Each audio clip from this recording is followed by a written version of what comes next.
ఆయన ప్రార్థన చేస్తే దేవుడు మన ప్రార్థన వింటాడనమాట. ఈ ప్రపంచం మొత్తంలో కాస్ట్ లిక్విడ్ ఏమైనా ఉందంటే అది కేవలం కన్నీటి బొట్టు మాత్రమే. మనకి పర్ఫ్యూమ్స్ కాదు, లేదా మెర్క్యూరీ కాదండి.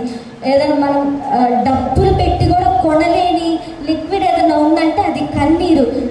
కన్నీరు చాలా విలువైనది, అది చాలా వాల్యుబుల్ అనమాట, చాలా గొప్పది. కన్నీటి ప్రార్థన చాలా గొప్పది. విశ్వాస జీవితంలో విశ్వాసికి ఉండవలసిన ఒక ప్రాముఖ్యమైన లక్షణం ఏంటంటే కన్నీటి ప్రార్థన.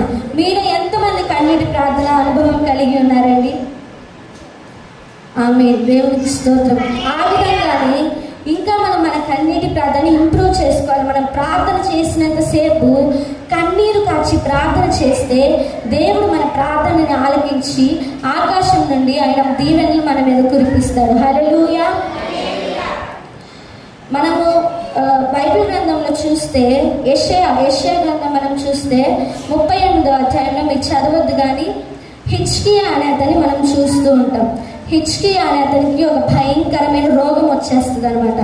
రోగం వచ్చేసినప్పుడు ఆమోజు కుమారుడైన యెషయాకి దేవుడు ప్రత్యక్షమై ఏం చెప్తాడంటే, ఇదిగో యెషయా, నీవు హిజ్కియా దగ్గరికి వెళ్ళి నువ్వు చనిపోబోతున్నావు, నీకు మరణం ఆసనమైంది, నువ్వు మరణం అవుతున్నావు, నువ్వు ఇంకా బ్రతకవు, నువ్వు నీ ఇంటిని నీకు కలిగినంతటి చక్కబెట్టుకో అని దేవుడు యెషయాకి ప్రత్యక్షమై చెప్తాడనమాట.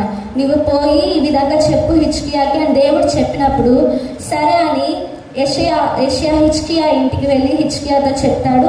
ఈ విధంగా దేవుడు చెప్పింది హిజ్కియాతో చెప్తాడనమాట. అయితే అది విన్న తర్వాత హిజ్కియాలో చాలా దుఃఖం, చాలా బాధ వచ్చేసి ఏం చేస్తాడంటే ఆయనకు